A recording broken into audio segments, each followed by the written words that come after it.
Hello students, welcome to this M.Pharm class of Industrial Pharmacognosy. Today we will be discussing about inventive step or non-obviousness. In my earlier video lectures I have already said that there are three basic criteria based on which the judgment is taken that whether a particular invention can be granted a patent or not. That means whether a patent can be granted or not is based on three basic tests. The first was novelty test, which I have already described in my earlier videos. The second most important test is inventive step. Novelty was comparatively quite easy, but inventive step needs a little bit in-depth, little bit more intense thought process, because a lot of critical human judgment is involved. See, I repeatedly say that there are three basic tests: novelty test, inventive step test, and whether the invention is capable of industrial applicability or not. Test does not mean, I've said in my earlier videos, that it doesn't mean that these are certain chemical tests that it gives a color reaction, and if you get a particular color the test is confirmed or passed. It's nothing like that. Nor do we have a machine, nor do we have a scanning machine where you will insert your documents or your patent application documents, and the machine will give you a reading that the novelty test was 70%, 60%, or the inventive test value was 40%, 50%, and then the patent office has a preset value. If your value is higher than that, then you qualify for the test, or you pass the test, or you clear the test. There's nothing like that. These are based on human judgment, based on the circumstantial evidences that you have. Based on that, human judgment is made that whether this particular invention which has been filed for patenting, whether it qualifies the novelty test or not, whether it qualifies the inventive step or not. So I have already discussed about the novelty step. In this video I will be discussing about the inventive step. So inventive step is also known as non-obviousness. So let's take it in a very straightforward way, that if an invention is obvious, it is not at all considered as an invention, it is not at all patentable. If an invention is non-obvious, then only it is considered to have an inventive step. If an invention is non-obvious, then it qualifies for being patented.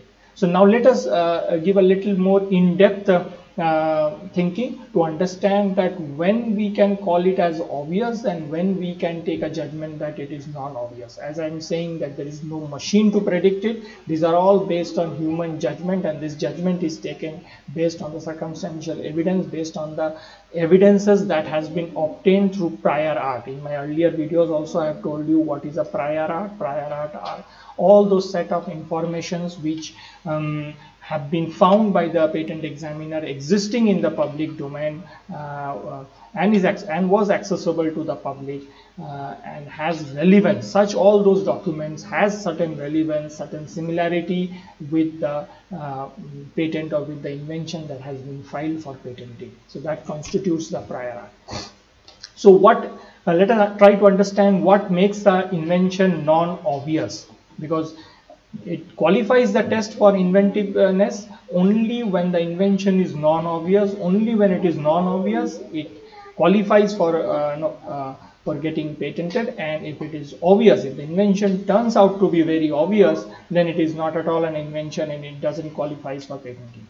Now inventive step means a feature of an invention. An inventive step has taken place, or an inventive step has occurred, or there exists an inventive step. Inventive step is also known as non-obviousness. So in a particular invention we need to find out whether there is certain inventive step or not. Being novel is not the only sole criteria to grant a patent. We need to find out whether there really exists an inventive step or not. So to find out whether there exists an inventive step or not, we'll follow these guidelines. Inventive step means a feature of an invention that involves technical advancement as compared to the existing knowledge, or having economic significance, or maybe both. That means if any feature of your invention, you have made an invention, you have invented a machine, if any feature of an invention is capable of showing that there really exists advancement in technology from the already existing knowledge. So we have a set of knowledge already existing. So before you invented that machine, there was certain set of knowledge existing related to that particular area or to that particular field. Say you have invented an anti-diabetic drug, or anti-tubercular drug. So before the invention of your drug, a particular set of knowledge was already available as prior art related to diabetes and related to tuberculosis drugs. So if your drug will be considered to have an inventive step if your drug has a feature, or your invention has a feature which clearly indicates that a significant amount of technological advancement has taken place from the already existing set of knowledge, or maybe a significant economic advancement has taken place, or an economic significance has been achieved. What do you mean by an economic significance? Say you have a testing kit to test a particular infection, or whether it has occurred or not. So now that testing kit cost you it's quite expensive. Then an invention takes place. You design a new kit, you design something new which cuts down the cost of that particular testing kit to maybe half or maybe 1/3.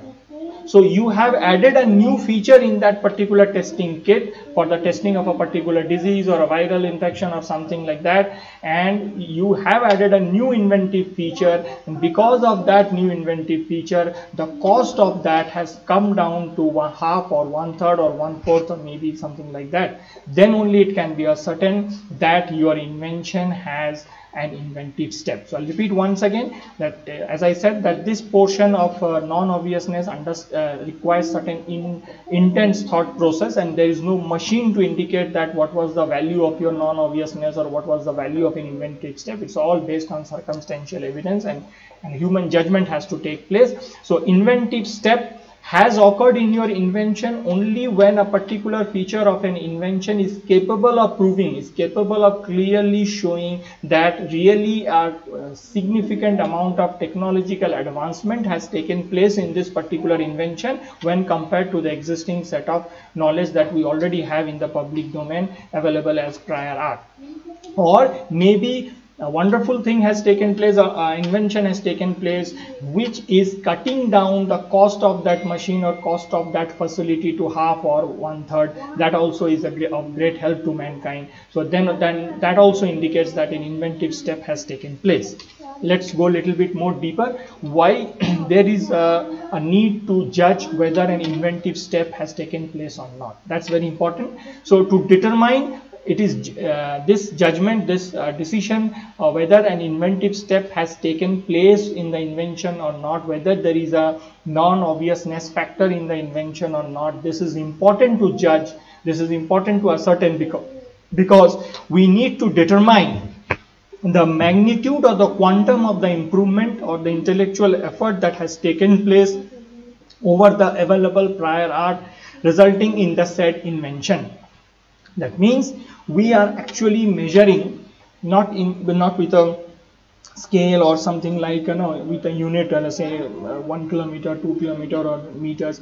We are trying to understand through human judgment that how much what is the magnitude or quantum of intellectual development or technological advancement has taken place with this invention.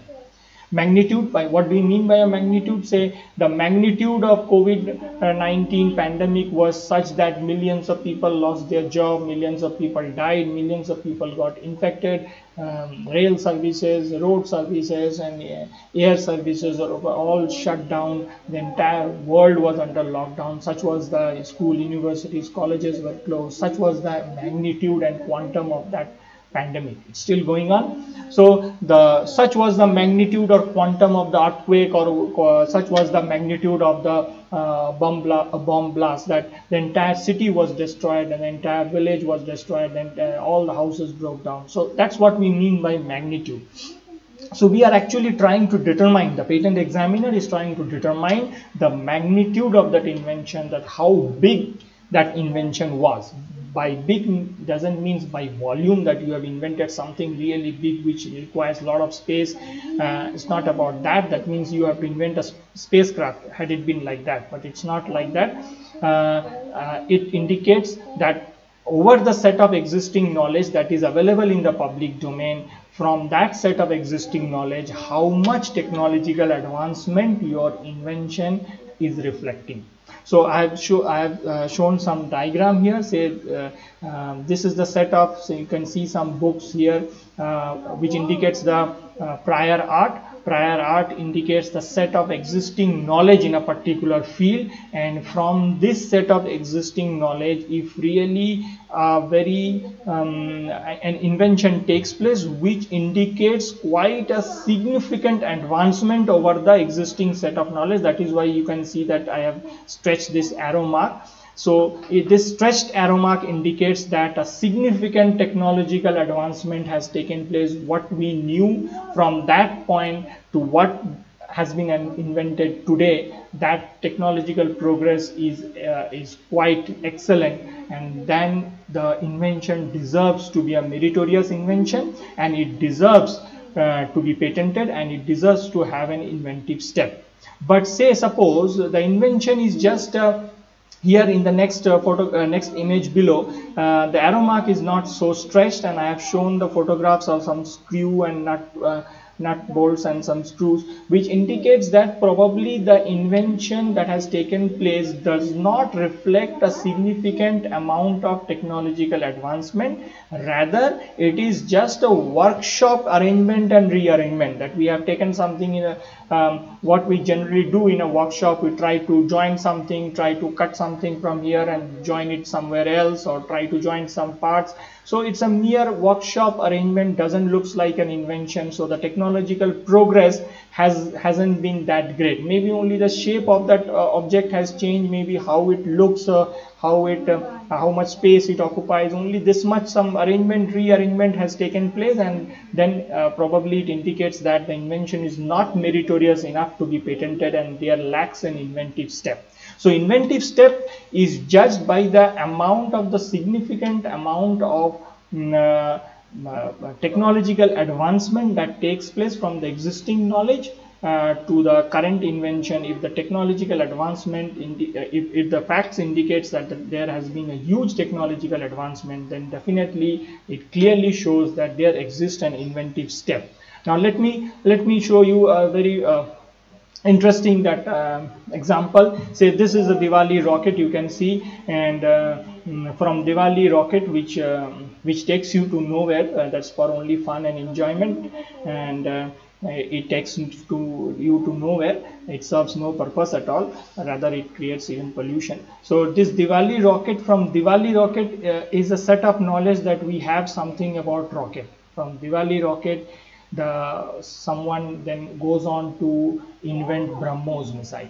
So looks like a rocket only. So now even blindly just looking at the photograph itself, we can clearly say that there has been a huge technological advancement. This Diwali rocket is not going to take you anywhere, and this BrahMos missile no, it has the capability to, is a supersonic missile and can travel faster than sound. Then there are missiles and rocket which can travel from one continent to another continent. So definitely, without any kind of doubt, without any doubt in our mind, we can at one click of a button we can take a decision that there has been a significant amount of technological advancement. If we compare Diwali rocket as the set of existing knowledge about rockets, and then suddenly someone discovers, invents BrahMos, then definitely it indicates that there are great advancement, technological advancement has taken place,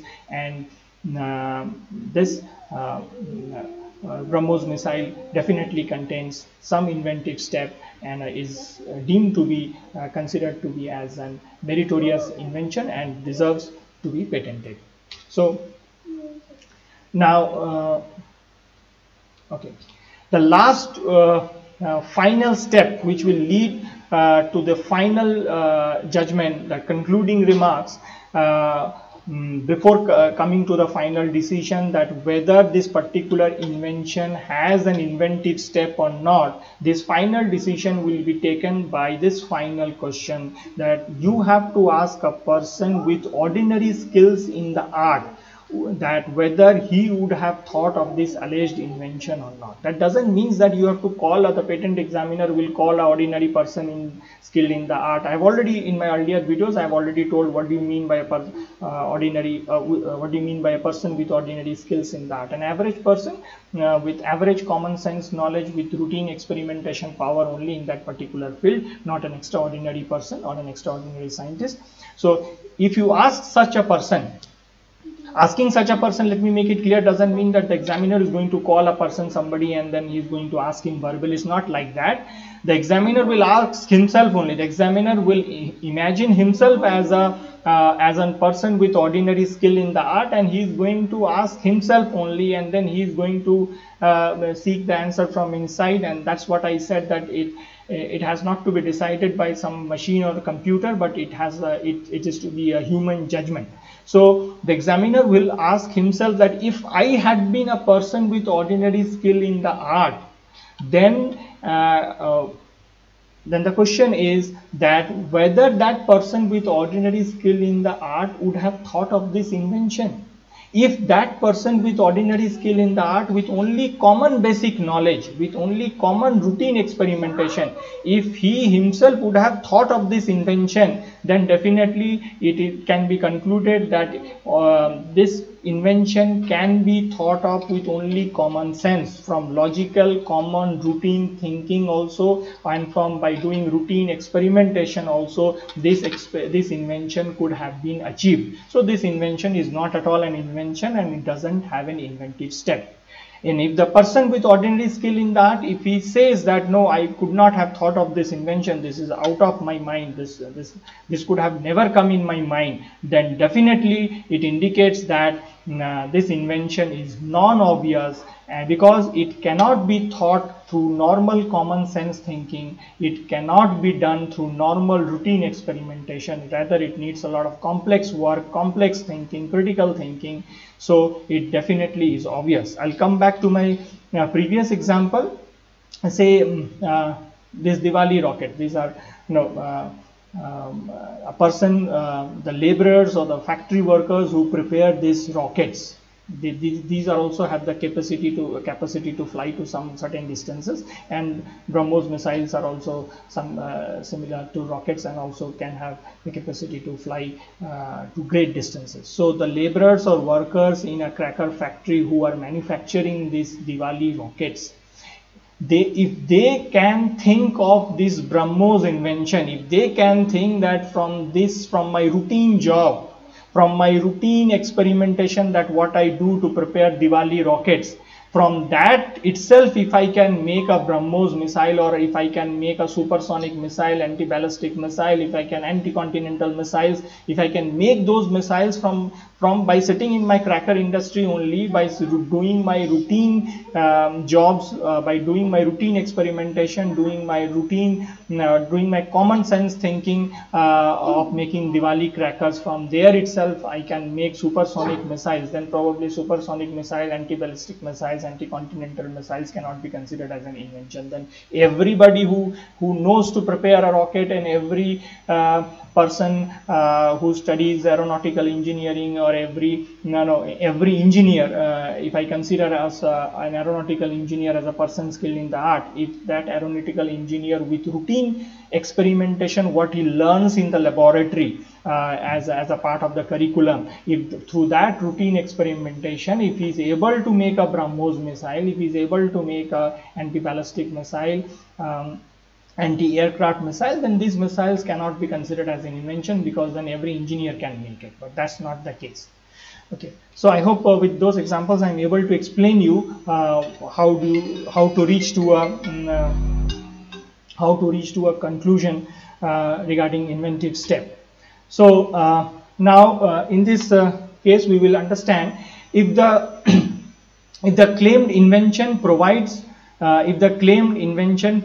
to the person skilled in the art a facility which he would not reach or achieved by normal routine exercise of his skills, then contribution to the existing knowledge has been made. That means if the claimed invention, if the person skilled in the art can reach to the claimed invention, if the person skilled in the art can reach to the claimed invention by through routine experimentation or through routine knowledge that he has, then probably no invention has taken place. But if he cannot reach to that invention by through routine experimentation, then definitely it can be concluded that some significant contribution to the existing set of knowledge has been really made, and definitely it qualifies for a patent.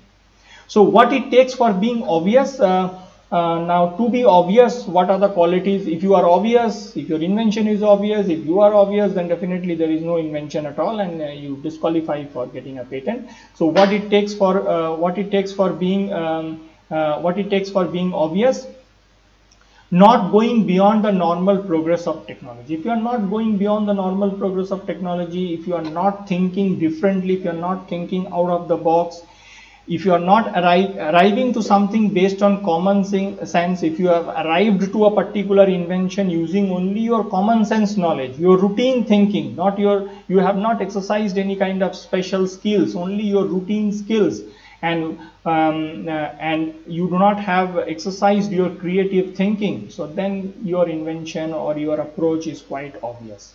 So just as an example, as I said, that everybody who studies aeronautical engineering, whether a BTech or MTech, then if everybody, I can consider an MTech aeronautical engineer or a BTech aeronautical engineer as a person skilled in the art and person with ordinary skills in the art, and by routine experimentation with what he has learned in his engineering career, if by that routine experimentation or with the help of that bookish knowledge, with the help of that normal routine thinking, if that person is able to manufacture, able to invent a BrahMos missile or anti-ballistic missile, then probably those inventions are not at all inventions.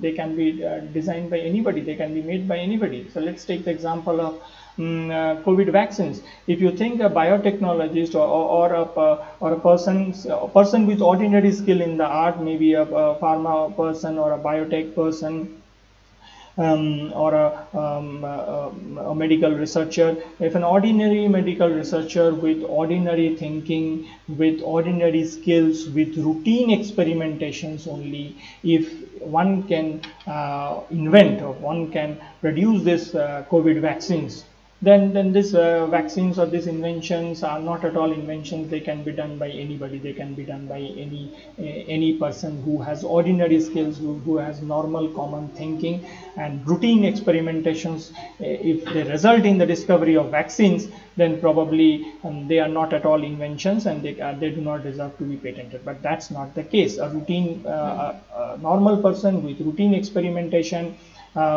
with routine knowledge, with routine thinking abilities, not going out of the box thinking, cannot manufacture, could not have reached to this invention of vaccines. So now this is another important vital point: mosaicing of multiple documents. Mosaicing of multiple documents are not allowed. This I have explained in my novelty factor. In novelty, I said that mosaicing of multiple documents are not allowed. But in case of test for non-inventive, in case of test for non-obviousness or inventive test, whether when you are trying to ascertain whether the inventive step is present in your invention or not, you can collect teachings, you can collect existing knowledge from different knowledge. You can scramble something from this document, you can scratch something from that document, you scratch from here and there, and then you can combine them, and then you can present it.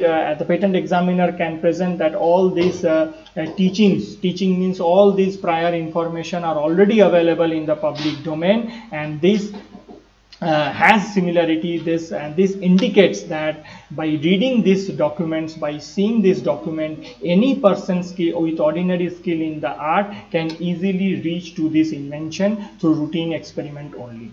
So in proving in cancelling novelty factor, you cannot scratch information from here and there, and you cannot prove that this invention is not novel, because already similar matching documents are present in the public domain.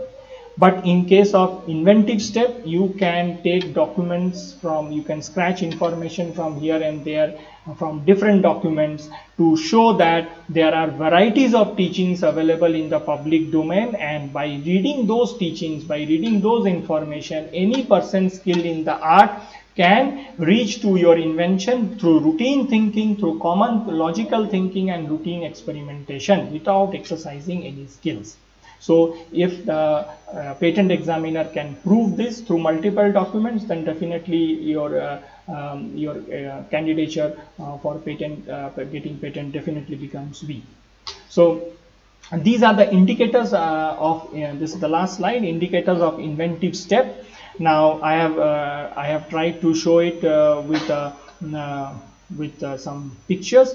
So the inventive step is present or not can be understood by these following 6 important factors. Distance doesn't mean kilometer. Distance means that this photograph indicates the distance. This is the existing set of knowledge, and this is the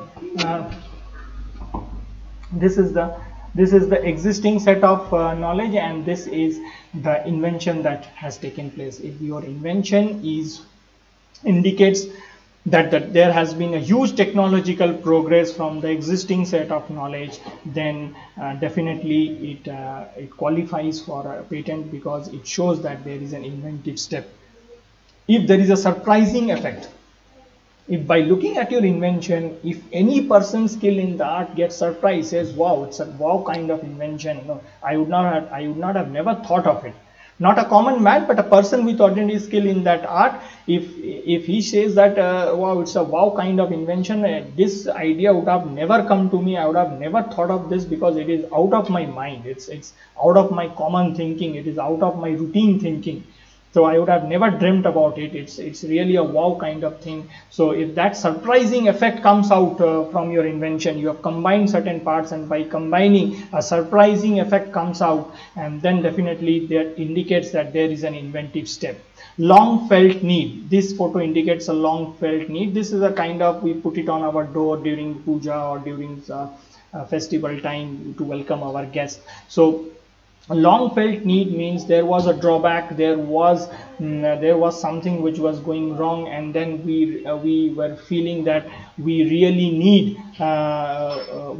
need something. That particular thought was going on in our mind for a long period of time, and we were not getting it. And the best example is this COVID vaccines that we are getting now. There was a long felt need that we have to come out of this, from this pandemic situation, and for that we need a vaccine.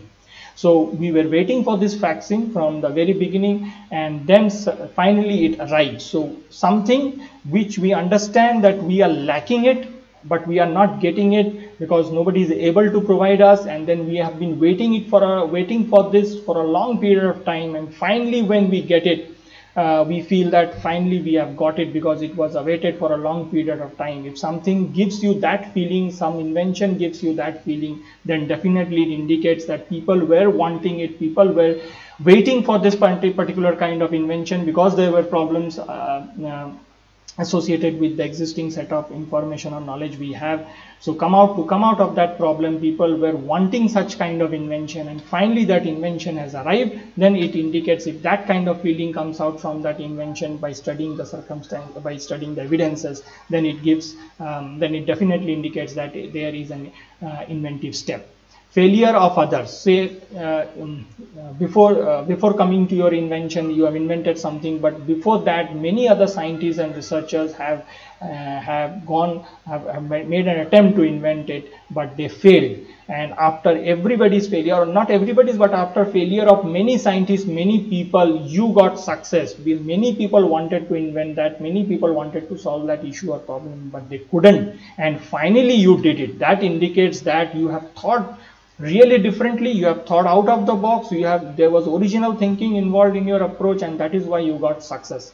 So if we got success with our COVID vaccines at one shot, but say had all the vaccines would have failed, and then finally say after 2 years or 3 years a company comes out with a vaccine which is able to protect us from corona, then that effect would have come out that many people have failed, but then finally once one person comes out and says that I have invented, I have solved the problem. If your invention gives that kind of feeling, that kind of evidence comes out, then definitely it indicates that it has an inventive step. Complexity of work. As I said, if your invention involves routine work, routine demonstration of experiment, routine work, routine job can be done by a person skilled in the art, then definitely it's not at all an invention. Your invention involves a lot of complex work which is not possible for a person with a routine job or routine experimentation. It is not possible to do with routine experimentation. It is only can be done through complex series of work. I believe the vaccines were not done through routine experimentation. A lot of complex original experimentations were involved. So commercial success, the 6th point says commercial success. So commercial success means you have invented something and that has given a tremendous commercial success, because earlier to that invention whatever was available were very costly. I gave the examples of say testing kits for certain infections, say corona testing kits. They were quite costly earlier. One test cost was costing around 4,500, but now that came down. Certain inventions took place, certain indigenous inventions took place which had cut down the cost of that kit. And then if you can make an invention which makes that product cheaper than the earlier available product, then definitely it becomes a big commercial hit, a big commercial success. If that kind of feeling comes out from that invention, then definitely that indicates that it has an inventive step. So as I said, there are no machines to indicate any value that whether your application has 10%, 20%, 40% inventive step, but it's human judgment based on the prior art which is available, based on the existing set of knowledge that is available. By studying those circumstantial evidences, human judgment has to take place. The examiner decides whether there is an inventive step or not. So thank you very much. In the next class, we will move towards patent filing procedures. Thank you.